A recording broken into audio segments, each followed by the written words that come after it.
झगड़ा तोड़ दो। क्या दरवाजा पर जाना है ना बेहुदारी ई छत के तोड़ दो, दोसर बनवा भाई के चुए छे बेहुदा है ऐसा पर के कहां है को डीलर साहब है ने बनैया एक पंडाल का तोड़ दियो सब। महाराज बोलो बोलिए महाराज। कैदी को ठिका करेगा हाँ सीखे में काम करबो ना नहीं करबो। कैसे हमरा मारपीट करे खातिर सीखना करतो, फट्टा करा ई सब करे पड़तो तब ना हम सीखबो। है देखो पता है वो कैदी को बात कैसे पिटाई करना है। केना करबे एक बार पकड़ो पकड़ो मारो नहीं रे बेहुदा ऐसे मारना हमरा नहीं मारेगा बचाऊ। कैसे मारता है सीधे वहां वो एक दो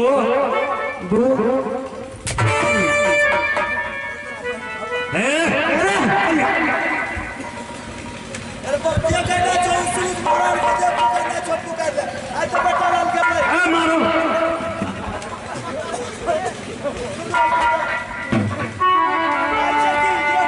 पुकार ले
मारने बैठे मारो चलो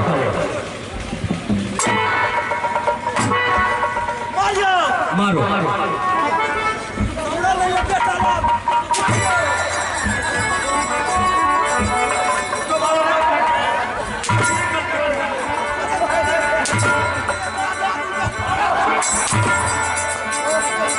बेहुदा है भैया तू कई दिन पिटा किया इधर आ अरे बेहुदा मैं तो बोला कैदी के बगल पर घोड़ा चला तू तो मेरे बगल पर घोड़ा चला रहा हो गया पिटा किया चल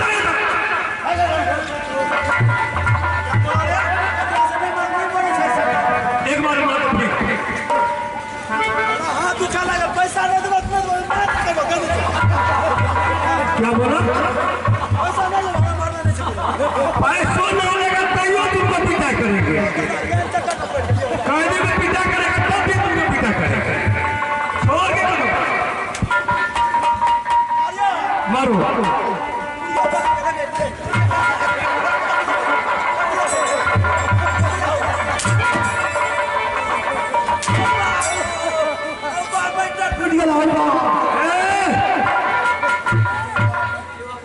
थोड़ा सा नहीं मारेगा चल एक पकड़ नहीं पहले पकड़ा मोटा सागर मर जाएगा आग को मारता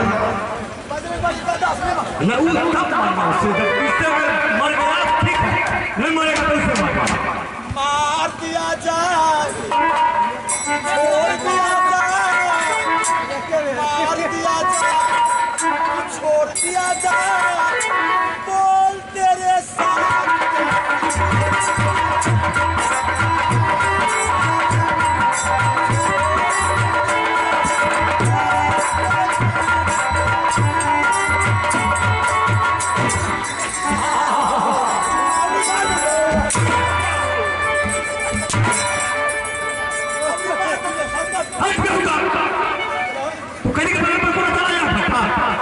तो मेरे ऊपर बेहुदा चला दिया था बाबू भैया देखेगा तो मुझे क्या राजा साहब के बदल पर चलाया कैसे बेहुदा हम तो साइड में पाया था मैं थोड़ा कुछ कर चल इससे हो गया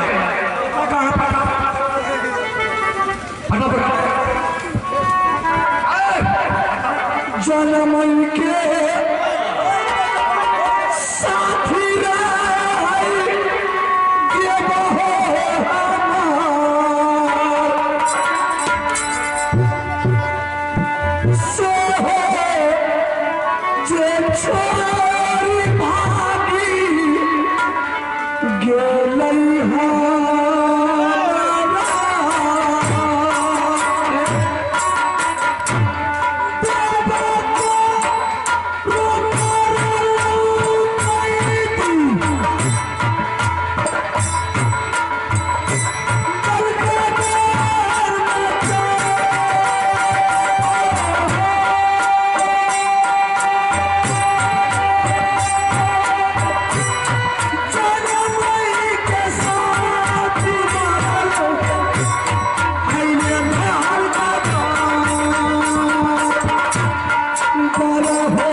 हाँ कौन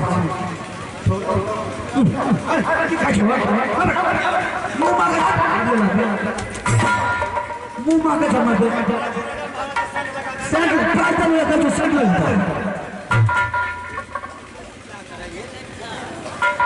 क्या कर लेकिन छोड़ दो तू जैसे कहेगा। छोड़ दो हाँ बोलो छोड़ दो हाँ हाँ छोड़ दो पैसे हम छोड़ दो छोड़ दो और अगली महीना का वेतन ले लो मेरा मंत्री ठीक है। मंत्री की वेतन होने चाहिए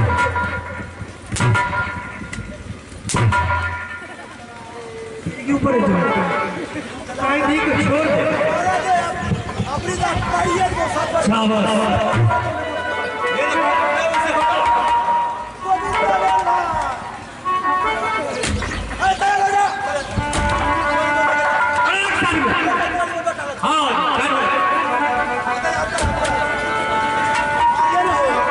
मारो मारो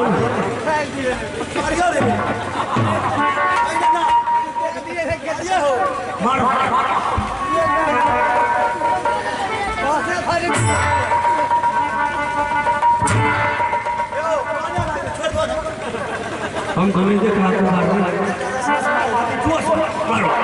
शाबाश जल्दी बेटा तो सब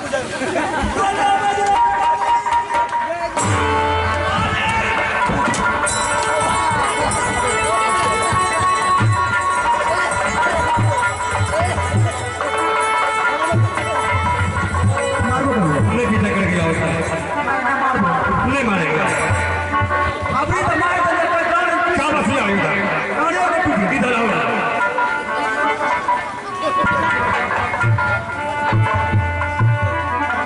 कैदी को बंदर पर कोड़ा चलाया ना पत्थर चलाया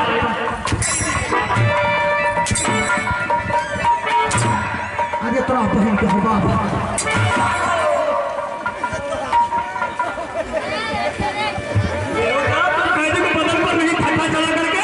बल्कि मेरे ऊपर तू पट्टा चलाया तोरा भरा नहीं किया के बेटा मार दे तोरा मार दे हम दुख लगे वो गाना सुना तो अपना जो कही दे दिया पे छ लाखा भाई मुद्रा ने छोड़ के सुन लिए हां हां हां तो बोला मार के खुशी में चला तो मुद्रा गाना अरे मंत्री तुम्हारे लिए कल खबर दे अब है हमार शायर है बोला अरे साहब कितना सुनो अरे अब है लखा भाई राजा हमार गदगद से बेटा लग के नजदीक आ गया अब है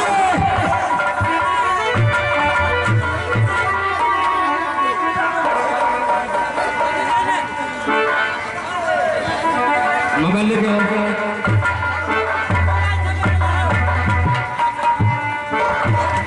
मोबाइल है आई लगते दिन साइड पकड़ा चलो कौन सा लगाएगा कौन सा सुना बुलेट हां बुलेट पर दीदा बुलेट पर क्या बस ले चली बुलवाई बुलेट पर दीदा ठीक है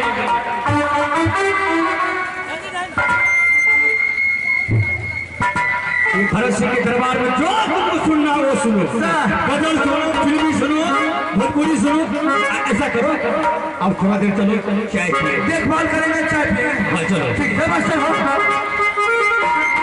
अरे यहाँ का बता दो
यहाँ से दोनों का नाम चेंज, ना तुम मेरी नाम ले सकती हो रानी फूला का करके, मैं तुम्हें ना कहूँगी रानी सोना।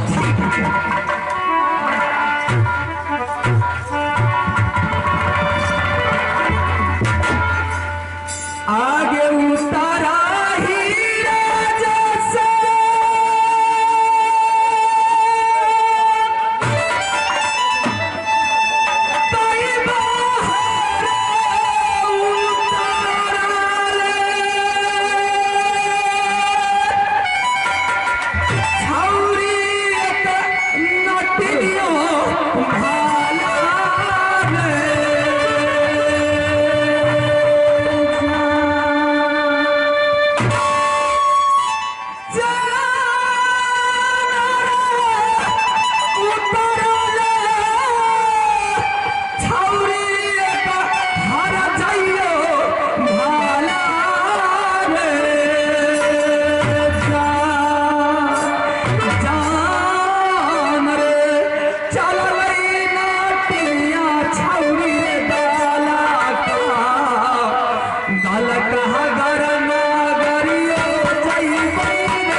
ये पोखर का बांध है, इसी पोखरी बांध में डरा डाल दे और कुछ देर आराम कर लूंगी।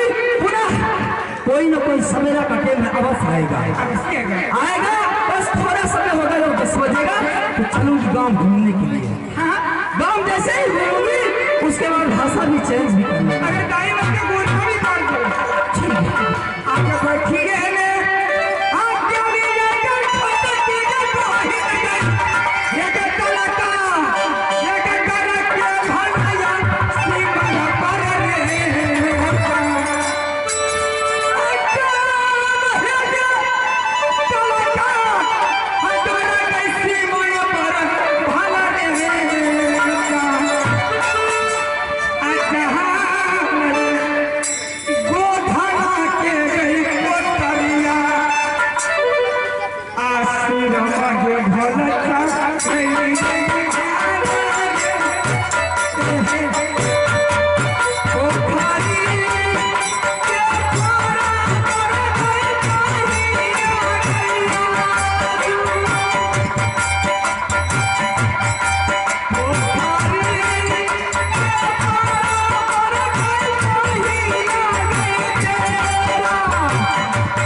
कल फोन नंबर एंडल का बहिन की ना ऐ जगह लोग बता दे खलवा हां टिकरे के समस्तीपुर ऐ के क्या भाई भाई ना जाता है जीजा जी के ऐ तो वो बड़ा तो पति तो आइए पास किया ये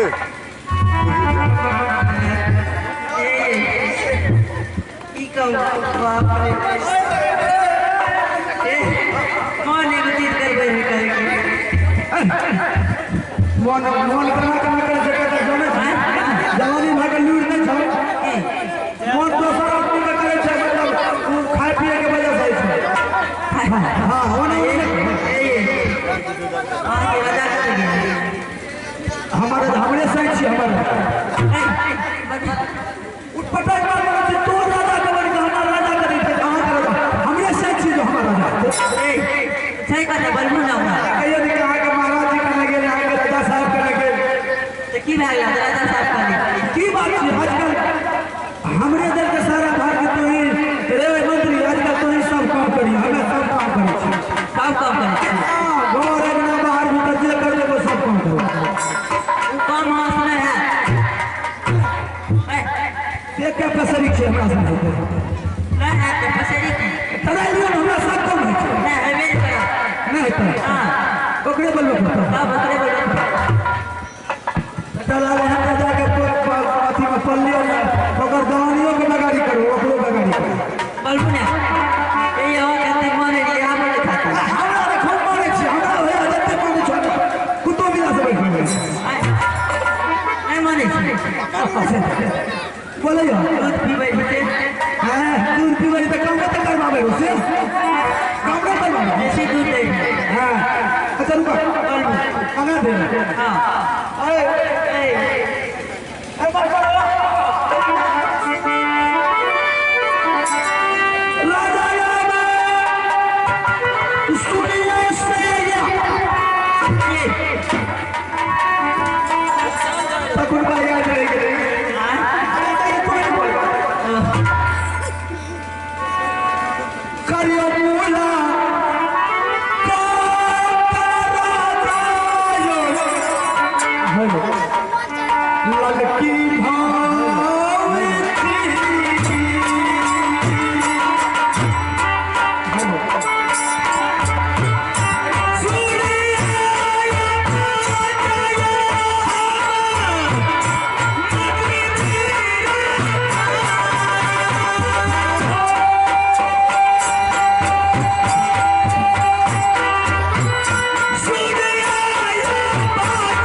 नहीं कोई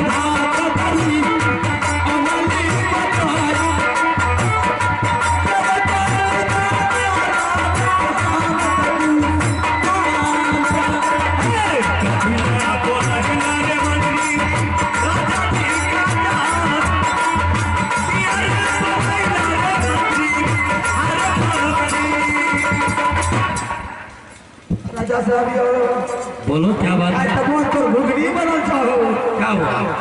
तो तब घुगनी बनल चाहो कोई पिता तो नहीं किया है? कपर बात भोसा भी लेके जाके फिर आवाज किसने लगाया? ए वरना नहीं है लो बात करो नहीं कौन? वरना नहीं है तो कौन है खरी हमरा की करो छे चिट्ठी पर मार लो टूटी उड़ गई बड़ी भाभी आई है। नहीं तब कौन है? बोले पूरे अपने के नाम में दिया है ऐसे नहीं बोलो भाई लोग।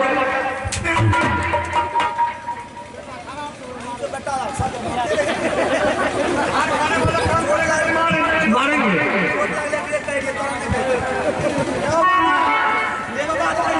ठीक है।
रानी तुम्हारे पास क्या मुसीबत क्या नहीं होती?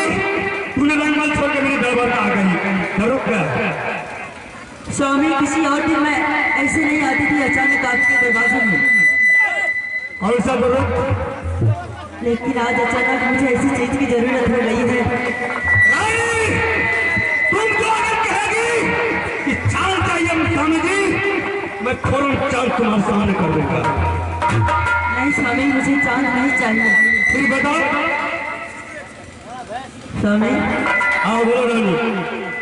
मेरे कलाई की गोदना नहीं है, मैं गोदना गिराना चाहती हूँ। समझ गए रानी। तूने सोना पीनी चांदी पीनी? मुझे किसी चीज की कमी नहीं है, ना सोना चांदी है जवाहर कुछ नहीं। तुझे कमी कोई चीज पहनी? हाँ। अगर तुम्हारे यही मुसीबत है कि खोदना चाहिए। रानी क्यों बकती है? मैं फौरन बोला तेरे अभी मंत्री को, मैं तुम्हारे हाथों में खोदना पड़वा। ठीक है। अरे मंत्री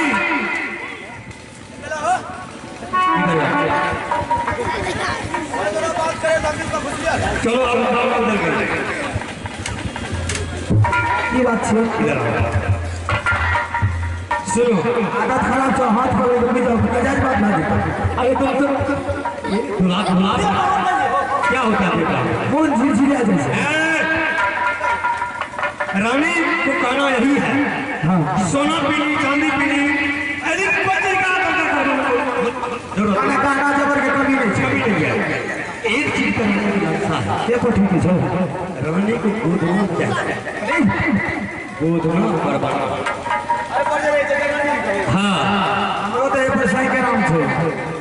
सुनो मंत्री, हर इंसान का अंदाजा नहीं है कब मर जाएगा। जी हाँ, दोनों बात कर यह हाल समझ गए तो ये रानी को हमारे सामने में अच्छा गोदना बर्बाद होगा। इसी देश में जा ढूंढ करके जहाँ मिलेगा नट्टी उसको बुला करके मेरे सामने करो, जो मूवी लोग लेंगे वो नट्टी को दे देंगे। मगर रानी को सुनो पागल है जो कटिया फटिया चक्कर को पड़े हमें नहीं जवाब क्या ना ना हमारी बैंक पे नहीं हमें सब चक्कर में पड़े मतलब बताओ इधर ना ना हमें नहीं जवाब जाना है क्या हुआ जनाब? बैंक पे नहीं जाए बेटा थोड़ा बोल रहा है कुछ कुछ बात इधर आओ, आगे कोर्ट आगे चल ना टीवी में आसान हाथों रखो उसको सिर्फ करना क्या? वो तो पार्टी है वो कहेगा। चलो हल्का कर, मेरा नाम बोल देना, बुला रहा है उसका कहने को बोलना पड़ेगा। यल्ला बेटा फोड़ो इतना टी फटी के चक्कर में बोल बोल जाते बोला तो कहीं शराब दल को आपको मना वो जादू जाने से हो मुर्गा बने तो आगे में सिकी देते फुल में डूब जाते अरे बाबा, तुम डरता है किस लिए? हाँ, किसी देश में ढूंढ करके उसको लाओ, पैसा आएगी तब तो। हमें 5 रुपया दे दे वो हमने बताया से अरे करने से तुम डालो, हमरा पैसा दे दो। हाँ दे देंगे पैसा, जल्दी ना ठीक है दे देंगे। अब वो मांगता था चुनाव अपना हिस्सा दे दो कह दे छो हमरा माथा पर टेंशन नहीं दो नहीं डरता नहीं, वो जो मानेगी ठीक करते रहे। अल्लाह पैसा ठीक है दे देंगे। पता सब करते थे 5 रुपया हो तो भाड़ा दे दिया। ये 50 टका दे दल पर डॉक्टर साहब ऐसे क्यों? अरे ये पकड़ डीलर साहब को बोल देता नहीं तो सब नहीं जुमा डॉक्टर साहब का बात बोला के नहीं। मैं बताऊं 4 महीने ले लो वो पैसे हो गए पकड़े। अच्छा बात के बाद ये पकड़ ले। वो 4 महीने देख ले हमरा टका दे दे। डीलर साहब बोला है कि कोई प्रॉफिट ठीक दे देंगे, उसको दी जा रहा है। नया लोग आप घूर के जमा दे दे आ जा जल्दी जाओ। जलाद के पेड़ पर पड़ गई भैया भैया धागा के खा गया। अब बताओ अगर पता उन्हें 3 फटीर के बदल दे हैं उस की तिरकी दाना से मुर्गा मुर्गी कलमत करे चाहे एक का भय का तैयार जन्म वो फिर हवा पावे जाए खैर कोई बात नहीं जगह के मां खा सके तो सब बने छे। बाबू भैया अपने का वजह सुनिए सभा के भागा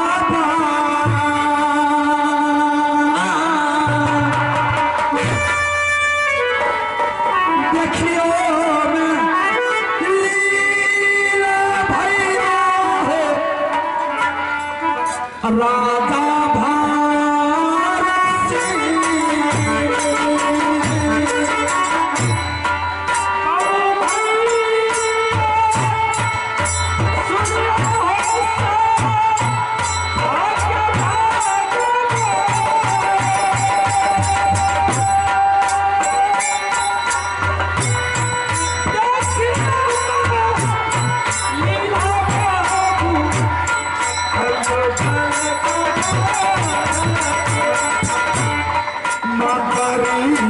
चला भैया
शुद्ध शुद्ध बोलेगी किचिर पिचिर कर ये बोलना का बेटा ये जो है ए कैमरा वाला बंदे हमर जाना पड़ी के तो हरारी वाला उन्हीं रो हमारा द्वारा जाकर से बात करके तो हम मांगी दे लियो हम ये बाबू तेरा ये बाबू यहाँ गाना दिएगा की दगा यहाँ गाना दिएगा आगे हर दही कौन है पीछे ये रे बाबू हम दिएगा ये दिएगा ये कोई दगा यहाँ दिएगा ये बोलियो ये बुलबुला का बेटा ये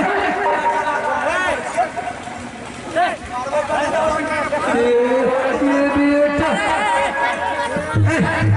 ये बाबू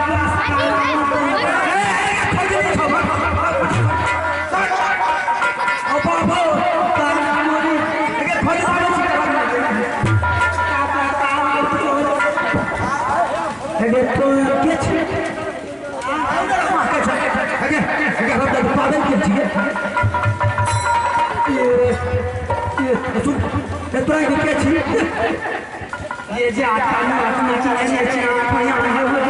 ये जे बाबू जाता नाचू भाई अरे रानी माई की एक टेढ़िया टेढ़ी जाके गोद में पारा करी ये उधर गाय में कोई रोटी देता है कोई भात दे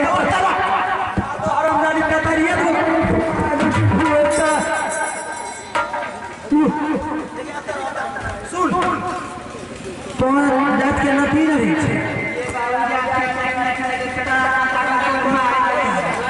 मार दो क्या हमारे बाप के बियाह भले जमाना है मार दे तुम हमारे बाप बियाह नहीं भले हमें ऊपर फड़ा चाहिए एक बात का पोता तो धरती से पैदा नहीं ला रही है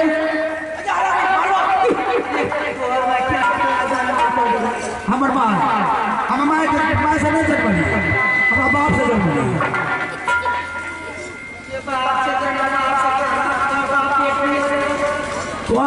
देखिए बहुत नहीं करा हमें बाप से नहीं तो बाप क्या निकालो अच्छा कोई बात तेरा कहना है बेटा हमारा नाम देखिए बेटा हमारा हमरा अगर कहना है तो हमरा साईं जी कही बेटा क्या कहे छी तो नाम साईं जी हां हमरा साईं जी कही ये दैया ये का नाम साईं जी हमारा नाम साईं जी तोर नाम साईं जी तोर माइयो साईं जी मारो दादी तेरे बाबू तोरा तो बहिन घर में ही तो वो तो साईं जी कहिए बहन के नाम हमारा अलग है अब मैं हमारा अलग से तो मैं का लग रहे बेटा अब बहन का लग रहे भैया तो इनका भी नहीं तोरा ही कहीं हमारा सही ये दैया इप्पा गरबा है रे बहन तोरा बोल रही है तो कहीं रे साईं जी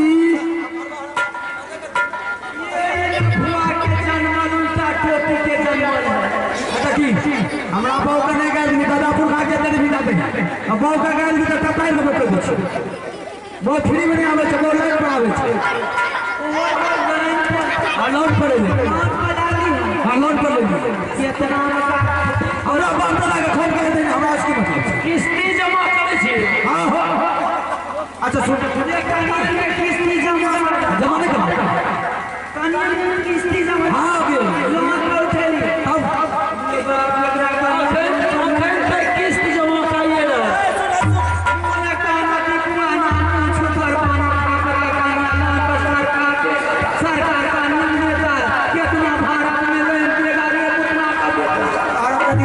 समझ में आवे कम से कम शुद्ध बोल लगे अपन भारत के मुख्य भाषा हिंदी से हिंदी में बोल ले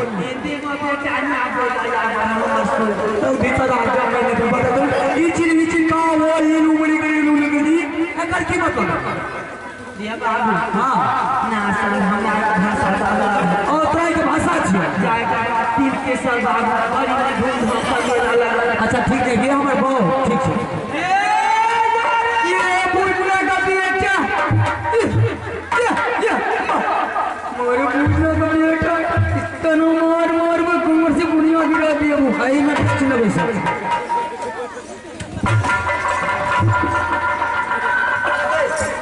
तू आज हमारा बेटा के लिए हमारा बन लो बड़ कौन लागला आ तोरा के दिन बाप के लिए तो बड़ा अच्छा लगा। ये तो कल हमें सोई जी बेटा सही कह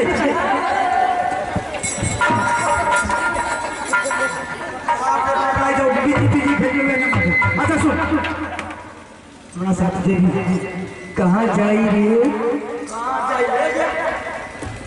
देवी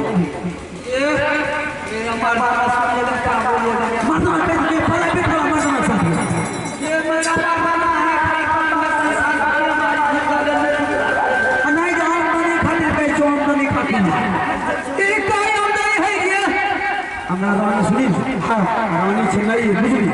हाँ सब्जी उब्जी बनबे छो नहीं निक लागे छै ओकरा हाथ के तो राजा कहलकै कि ओकरा गोदना बता दे तो तरकारी सब्जी छै बड़ा बेस्ट कर लागे।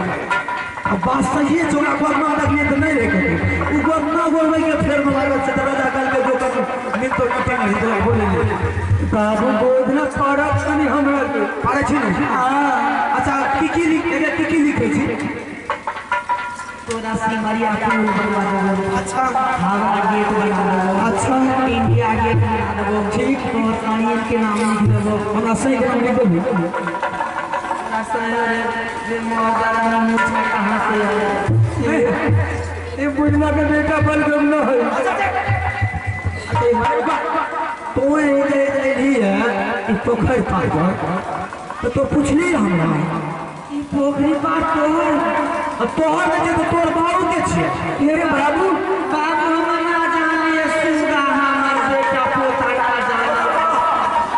अच्छा सुन ई जे गोभी के गाछ तोड़ी उड़ी जे भर के छै ई धिया पुता ये ढेरी जे जन्मा लेली है आई मुर्गा मुर्गी भर के हगने पिचकने जे घुरे जे बड़ा कलियो ये बोलना का क्या कलियो रे खबरी माने खबरी भर के रह के घेर के तोरा कलियो 100 निकल हजार ना हमने कर आराम दो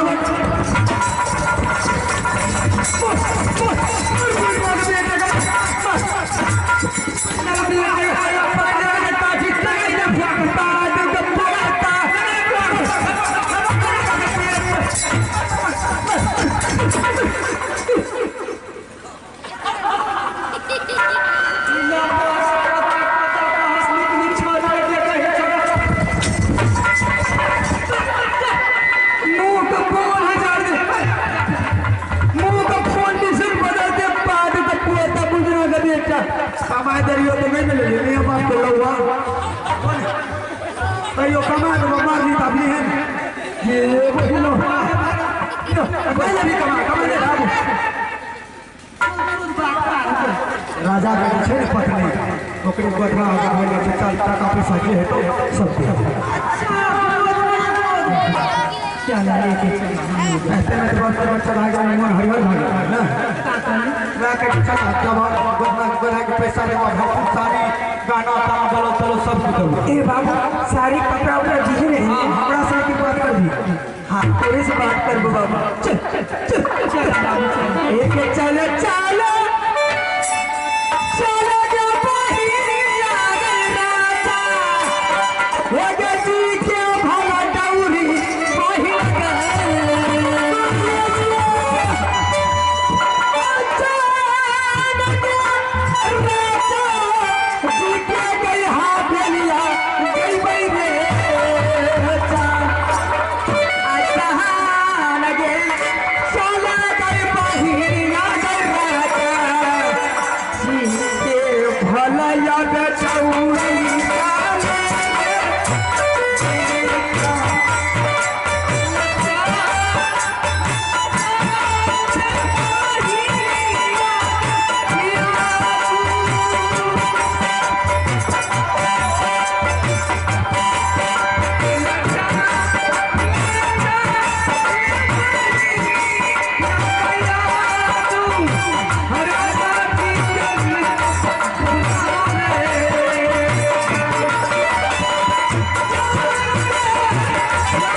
अपना दम ले तेरे बाबू कहाँ हो गया तब ये दे अरे बेटा ला मजा ले